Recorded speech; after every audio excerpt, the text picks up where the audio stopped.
Vous écoutez Europe 1, il est 11h30, le journal de la santé avec Anne Cazobon. Facebook rentrait aussi addictif que la cocaïne. Marisol Touraine lance un groupe de travail sur le burn-out. Père-fils, il faut privilégier les activités ensemble. Et puis le chiffre du jour. Mais on commence avec Marisol Touraine qui repart en guerre contre le tabac. La ministre de la Santé souhaite une augmentation du prix de vente forte et significative, et ce avant la fin du quinquennat. C'est un enjeu public et ça marche, rappelle-t-elle. Il faut procéder par étapes. D'abord le paquet neutre, le paquet sans logo, qui doit être mis en place le 20 mai, puis une hausse du prix de ce paquet. Alors les fumeurs vont-ils devoir payer leur paquet de cigarettes 10 €? Les explications de Virginie Salmen. Alors, ça ne veut pas dire que Marisol Touraine a obtenu un feu vert pour augmenter rapidement le prix du paquet de cigarettes. Mais ça signifie qu'elle repart au combat. Depuis le début, la ministre estime que le paquet neutre, ça ne suffit pas à dissuader les fumeurs, qu'il faut le coupler avec une forte augmentation du prix. Jusque-là, au gouvernement, on lui avait dit ce sera l'un ou l'autre, fromage ou dessert. Et la ministre a fini par imposer le paquet neutre. Maintenant, elle s'attaque donc à son deuxième chantier, le paquet à 10 €. Et elle se sent d'autant plus forte pour le faire qu'elle est toujours en place après le remaniement ministériel.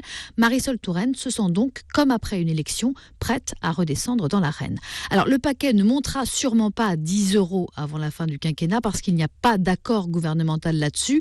En revanche, la ministre pourrait réussir à le faire grimper d'1 € ou 2.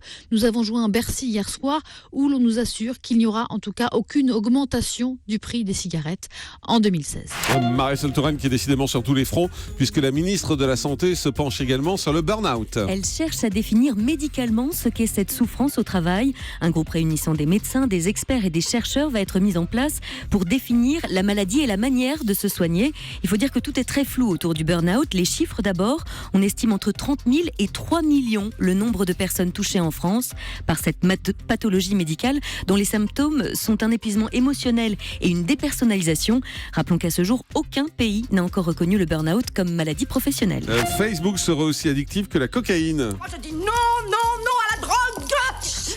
Voilà, certes, nous aussi, sauf qu'on a tous déjà essayé d'arrêter les réseaux sociaux pendant quelques jours, histoire de faire une pause, et puis on a craqué, oui, on est faible, et on a posté une vidéo de chat, comme ça, juste pour l'amour du partage et des félins.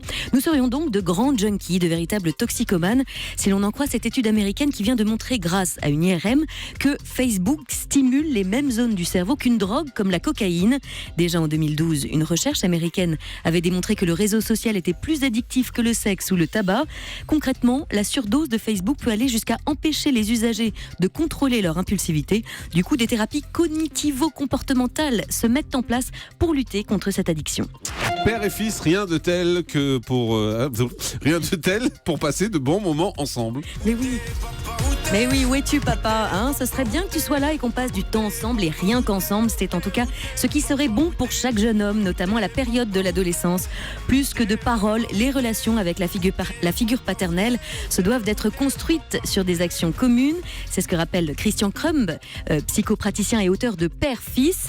Faire du sport avec son fils, aller au cinéma avec lui peut être une manière de répondre présent. Pour d'autres hommes, ce peut être des concours de pêche, des journées de randonnée, des séances de bricolage dans un garage. L'important est de faire ensemble et sans la mère, précise-t-il.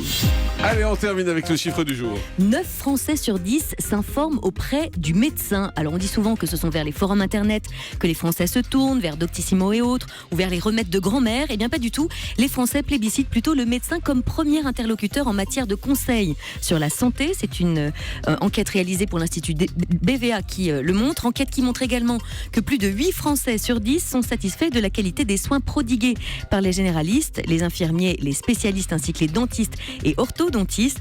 En revanche, la qualité des soins délivrés par les urgences hospitalières est jugée, elle, moins satisfaisante, avec seulement 55% d'avis favorables. Merci beaucoup, Anne Cazobon.